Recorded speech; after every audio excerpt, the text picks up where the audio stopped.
C'est difficile à voir derrière son masque. Allez hop, c'est parti. Mais Frédéric Briand est un patron qui a retrouvé le sourire. Après 6 semaines de fermeture, son usine a rouvert. Il peut désormais reprendre le chemin du travail. Ça fait plaisir de retrouver les collègues. Le fait de pouvoir retourner travailler, ça donne un sentiment d'un retour à la normale. Une usine, ça a besoin de tourner vraiment pour vivre, pour survivre. Ce Normand de 47 ans est arrivé à Wuhan il y a 5 ans pour prendre la direction en Chine d'une entreprise française. Son épouse et leur fils de 10 ans ont été rapatriés en France dès le mois de février, au moment de la mise en quarantaine de la ville. Autour de lui, ce matin-là, de nombreux véhicules. Moi, je préfère honnêtement avoir, même si c'est plus compliqué sur la route, je préfère avoir ce genre de situation pour le travail qu'une rue déserte, parce que la rue déserte, on se pose plein de questions sur le trajet. Mais même si on sait ce qui se passe et tout, c'est triste en fait. Depuis que l'usine a rouvert il y a 2 mois, la prise de température et le lavage des mains sont obligatoires à l'entrée, pour tous les salariés, même pour le patron. 36,5. L'usine produit des équipements pour l'automobile, des fils et des câbles électriques que l'on retrouve à l'intérieur des voitures, dans le moteur, les portières, les rétroviseurs. Là, on va arriver dans la zone production, c'est là où on va commencer la fabrication du câble. Des produits pour des marques chinoises, mais aussi étrangères, comme le géant américain General Motors. Aujourd'hui, les lignes de production ont toutes été remises en marche. Les commandes sont aussi nombreuses qu'avant et les 172 employés sont à leur poste.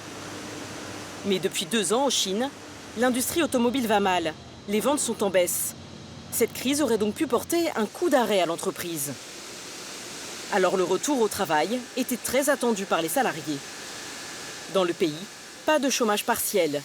Ici, on a demandé aux ouvriers qui n'ont pas pu télétravailler de poser leurs 2 semaines de congés payés. J'étais inquiet. J'avais peur que l'épidémie s'aggrave, que cela dure longtemps, que notre usine n'ait plus de commandes et que notre activité s'arrête. J'ai même envisagé le fait de perdre mon travail. Je me disais que c'était possible. Alors quand le responsable des ressources humaines m'a appelé, j'ai été très soulagé et j'ai su que l'usine se mettrait à nouveau à fonctionner. Frédéric Briand a dû se montrer patient. Entre le jour de la réouverture et le retour à la normale, 1 mois s'est écoulé. Nos machines ont été arrêtées pendant 45 jours complets. Donc redémarrer des machines, surtout dans une usine comme celle-ci, après 45 jours, ça demande de la maintenance, ça demande, on va dire, des précautions pour redémarrer les machines progressivement. Donc c'est pareil, c'est pas juste appuyer sur un bouton marche-arrêt, il faut tout préparer, ça ne fait pas du jour au lendemain. Aujourd'hui, l'activité a repris à 100%. À cause des restrictions de transport qui ont empêché les matières premières d'arriver, certaines usines à Wuhan connaissent un redémarrage beaucoup moins rapide. Frédéric Briand, lui, a eu la chance de disposer d'un stock suffisant avant la crise. Donc ça, c'est notre matière première, donc c'est du polyéthylène qui vient de France. Donc ça sert à faire la gaine qui va recouvrir le cuivre pour faire les fils et les câbles. Le stock important, c'est un effet négatif parce que ça coûte cher. C'est de l'argent qui dort stocké. Par contre, dans des circonstances comme ça peut justement éviter un arrêt de chaîne. Nous, ça nous a sauvé, on va dire, d'avoir autant de stock pour pouvoir redémarrer très très vite derrière. Au cœur de l'empire du milieu, Wuhan, 11 millions d'habitants, est l'un des poumons économiques du pays. Une mégalopole tentaculaire, berceau de l'industrie automobile en Chine. La ville accueille aussi 300 des 500 plus grands groupes high-tech de la planète. L'an dernier, la seule ville de Wuhan a généré autant de richesses qu'un pays comme le Portugal. Dans la ville, l'activité économique redémarre, mais le rythme de reprise n'est pas le même pour tout le monde. Dans cet établissement d'un grand groupe hôtelier français, les clients se font toujours attendre. Hall d'entrée vide et comptoir de réception désert. Pour Francis Quoi, le directeur, cette période est difficile. Bonjour Jessica. L'hôtel a ouvert ses portes en décembre dernier. Et à cause de la crise, il n'atteint pas les objectifs escomptés. Nous avons 380 chambres au total. Et en ce moment, 20 sont occupées. Ce n'est clairement pas un bon chiffre. L'hôtel vient d'ouvrir, donc nous n'avons pas d'outils de comparaison. Mais nous espérions un taux d'occupation de 60-70%. Pour attirer les clients, l'hôtel a baissé de 20% en moyenne le prix de toutes ses chambres. Et pour rassurer les visiteurs, à l'entrée, la prise de température et la désinfection des mains sont obligatoires pour tout le monde. Les espaces publics sont également régulièrement nettoyés. Qian Fengyan est femme de ménage. Depuis l'épidémie, elle désinfecte tout et prête une attention particulière aux détails. Avant, je nettoyais ça 2 fois par jour. Mais maintenant, c'est toutes les 4 heures. Tous les matins, au moment du brief, le directeur nous répète qu'il faut nettoyer tous les endroits que les clients touchent le plus. Boutons d'ascenseur, poignées, tout dans les moindres recoins. Pendant plus de 2 mois, les seuls clients que l'hôtel a enregistrés sont des médecins d'une province voisine venus prêter main forte aux hôpitaux de Wuhan. Les autorités ont réquisitionné l'établissement pour qu'ils puissent y dormir. Nous avons alloué 3 étages pour l'équipe médicale. Ce 8e étage est l'un de ceux qu'ils ont occupés. Il y avait un médecin par chambre. Au total, 50 médecins ont passé ici 33 nuits. Voici une de leurs chambres. Alors ici, ils pouvaient laver leur linge eux-mêmes. Et là, c'est la chambre à coucher. C'est ici qu'ils déposaient toutes leurs affaires, les médicaments, leurs équipements. Laissez-moi vous montrer des photos que l'on va garder en souvenir. Ça, c'est quand ils sont arrivés en bus. C'était un jour où il faisait très froid. Ils étaient en tenue de protection, avec des charlottes, des masques, des lunettes. Un séjour entièrement financé par le gouvernement et qui a permis d'assurer un revenu minimum à l'établissement. Une rentrée d'argent salutaire en temps de crise. Le gouvernement a pris en charge tous les prix des chambres, la nourriture, les boissons, la blanchisserie, absolument tout. Même la désinfection de l'hôtel, le gouvernement a payé pour tout. Pour le moment, l'hôtel n'envisage de licencier aucun des 280 employés et parie sur une reprise rapide de l'activité. La réouverture de ces restaurants, prévue dans quelques jours, devrait faire revenir les clients. Mais avant cela, la direction impose que tous les salariés de la restauration soient testés au coronavirus. En France, ce serait impossible. Une entreprise n'a pas le droit d'organiser de campagnes de dépistage. Veillez à bien garder 1 mètre entre vous. Et pour cela, même pas besoin d'aller à l'hôpital. L'hôtel a organisé une séance à domicile. Les infirmières se sont installées dans le hall. Les frais, 35 € par personne, sont pris en charge par l'établissement. C'est Wang Saing, responsable des ressources humaines, qui a tout organisé. Ça a été simple. J'ai contacté les hôpitaux et les centres médicaux recommandés par le gouvernement. Et j'ai eu un rendez-vous 10 jours plus tard.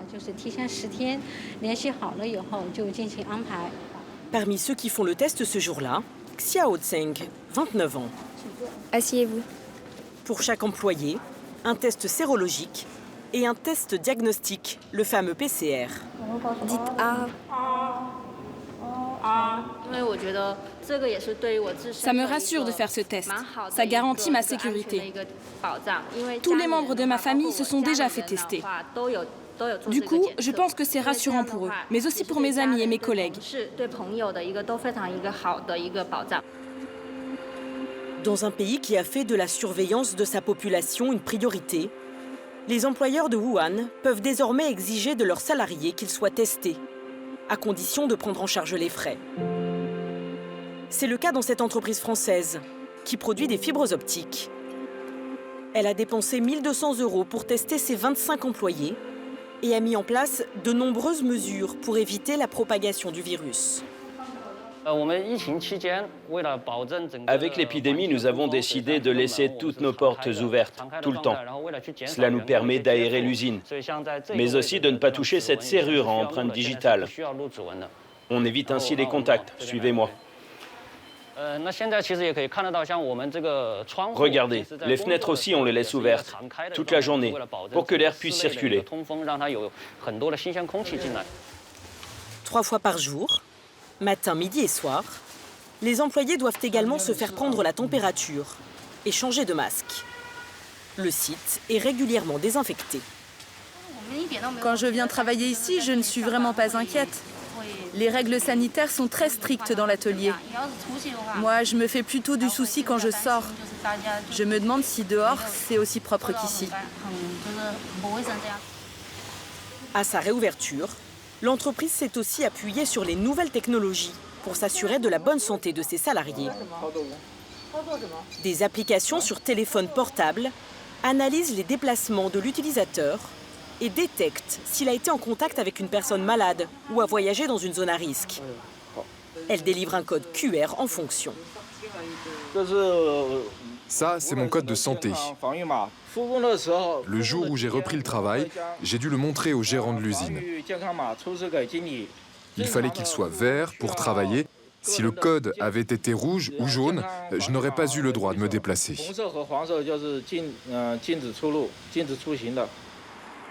Ce code, M. Yuan doit le présenter à chaque fois qu'il entre dans un centre commercial, qu'il quitte la ville ou qu'il prend les transports en commun. Ça ne vous inquiète pas d'être tracé comme ça? Non, ça ne m'inquiète pas. C'est normal, c'est l'État qui nous demande de le faire. Imaginons que quelqu'un ait le virus dans ce bus. Grâce à l'application, on pourra retrouver tous ceux qui ont voyagé avec lui pour éviter qu'il n'infecte d'autres personnes. La santé, c'est ce qui compte plus que tout. Dans l'entreprise, ces mesures sanitaires ne sont pas les seules nouveautés. Depuis la reprise de l'activité, il faut fonctionner sans directeur.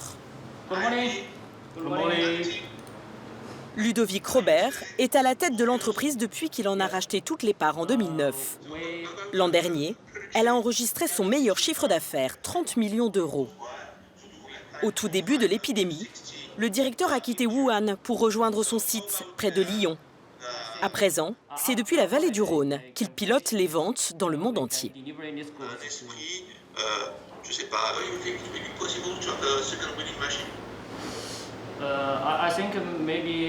À la mi-mai, je pense. Bien que la production de son atelier à Wuhan ait repris, il s'inquiète car exporter devient très compliqué. Il faut savoir que le coût du transport a fait x14. C'est pas 14%, c'est bien x14. On paye 14 fois plus cher qu'avant le Covid.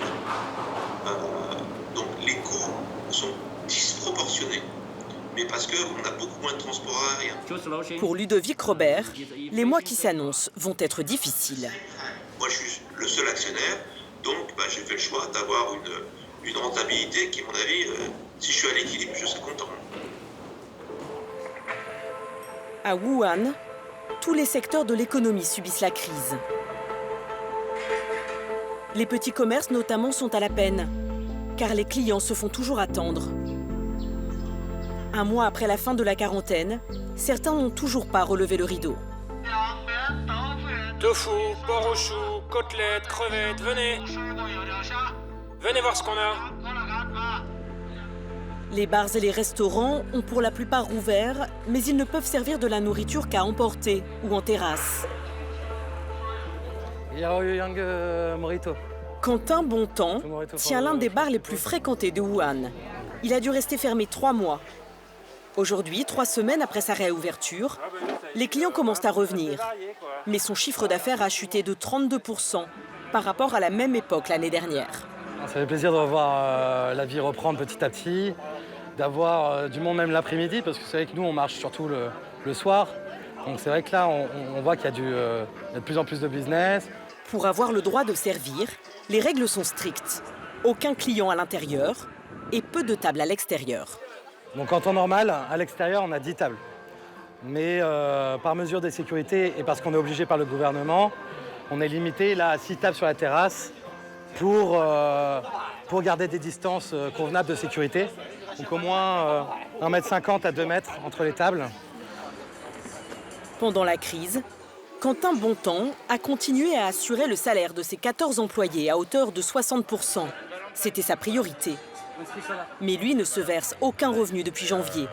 car les pertes ont été considérables. 130 000 € en tout, dont 4 500 de nourriture qu'il a fallu jeter.